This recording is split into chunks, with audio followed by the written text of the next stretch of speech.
Okay, Gerry, where'd we leave off last time? I forget. You forget. I think you were headed to college. You were going to Glendale College, right? Yeah, we After called it high school. the high school with cigarette ashtrays. Ah, yeah. It was the closest to home. Yeah, um, pretty sure anyhow. I didn't really look around at anything else. We were pretty much Eagle Rock, Glendale bound rather than Highland Park in Los Angeles. So then you joined the Navy Reserves also at that time? Yeah, about the same time went ahead and joined the reserve. Kurt had been in the reserves his own self, and he was having a good time, so to speak, and just so it seemed like a good way to get your military obligation in and so forth. So you went to school for a year, just studying general ed classes? Mostly general ed. Yeah, I really had no real clue what I wanted to get at. I was college prep mostly, but I didn't have any real idea as far as what I wanted to really go into major college work with.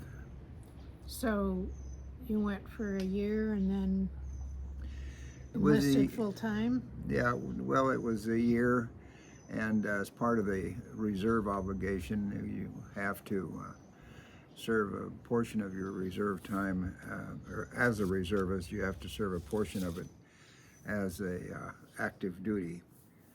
So I guess I should look at the camera while I'm talking, huh? I don't think it matters. But no, and as it, like I say, drifting along without a whole lot of direction, I was just in the process of finding my way, so to speak, and then the military checking on my grades, they said, you know, you should probably go ahead and do your active service now.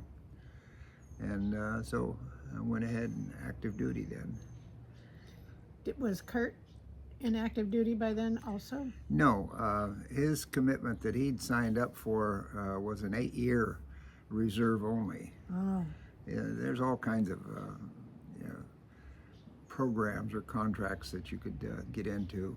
Mine was a 6-year, 2-year active service. So anyhow, it was seemed like a good idea at the time, or at least there was no reason that I shouldn't go ahead and get that out of the way. So talk about this service a little bit, where you were and what you did for them.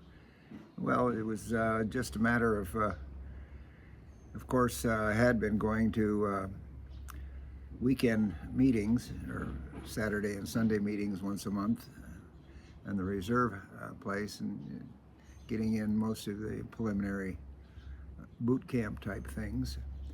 But then we went ahead and went active, reported to Long Beach and spent 2 weeks there until they had orders and duty for me. And then it was Midway Island.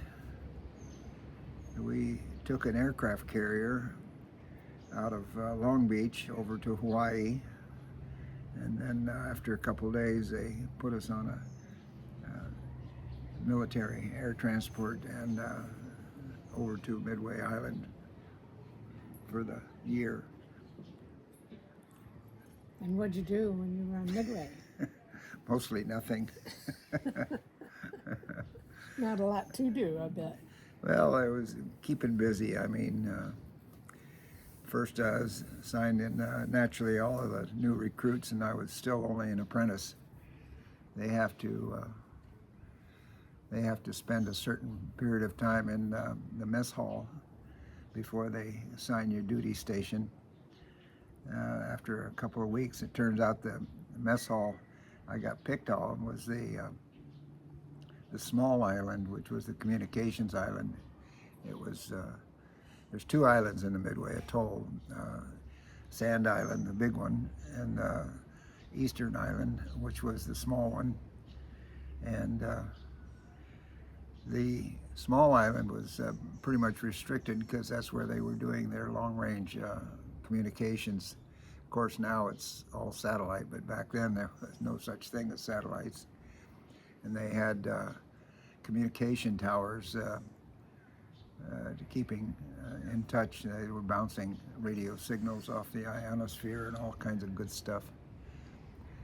So that particular, since it's a small restricted area, they didn't have a full mess hall there. They would send meals over once a day. We would go ahead and put out morning stuff and then clean up, and then in the afternoon they'd send an afternoon and or an evening meal depending on the time and what else going on.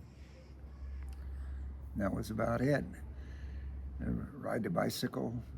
Got myself a bicycle, bought it from one of the guys leaving, and ride your bicycle out onto the deserted desert island, swimming around, got spear guns, speared fish off the pier, and that's all inside the atoll itself. So I thought the biggest thing was whoopee on New Year's Eve. We went swimming over New Year's Eve and rode my bicycle off the end of the pier. Was that the end of the bicycle? Oh no, I hung onto the bicycle and swam back. They weren't called bicycles, they were called horses. Everybody, you got a horse? Yeah, I got a horse. But no, that was, which was kind of funny because the movie Mr. Roberts turned out was filmed on Midway Island.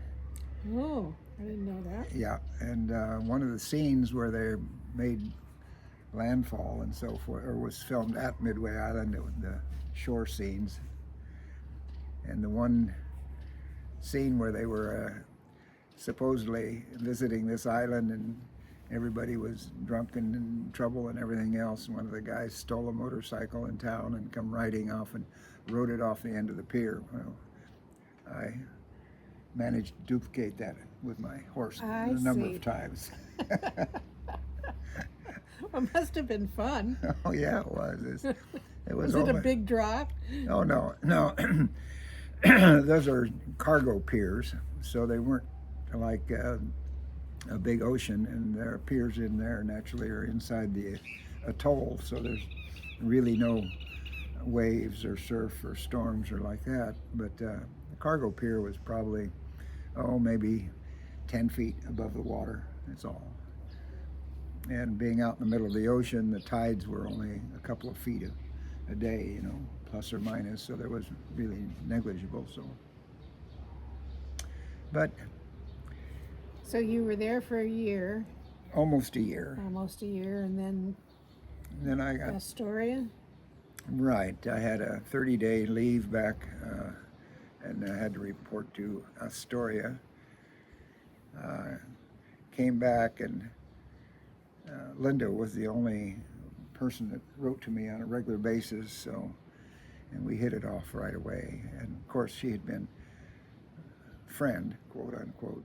We were good friends for the year that we were in college. Because you met her in one of your classes? Yeah. Well, we had the first class in high school, or Glendale College was our first class. Being freshman, first sign up, you get the last pick on the PE classes. So turns out I was going in for the bowling class, and the bowling class was at 7:30 in the morning. And, Can't imagine. And Linda had it as well, and so we had met there. And although the instructor was kind of comical because she thought Linda was matched up with another friend of ours, and so she always scheduled him and her to be bowling together. I don't think we ever did bowl together at that time, but we became friends, and she went with us on a couple of our church outings, weekend outings, the church camp and so forth, but we're just good friends. You didn't date when you were in in school? No, not really. I, I dated one of her close friends for a couple of weeks, and then we went and did things together. We went to the beach a couple of times, but not what you'd call serious dates. But anyhow, when I got back from Midway, we got serious about it, and we got engaged then. Because you'd been writing letters back and forth all along. Well, writing letters back and forth, and then when we got back, it turns out she was working with another friend, a girlfriend, and I introduced our best man, high school friend, to her. So that couple, and then we pretty much double dated that entire 30-day leave process. It was a lot of fun going to the beach, and we didn't get too wrapped up serious, other than just serious enough to get engaged. But we knew. What does that mean? Well, you didn't get too serious, but you got engaged?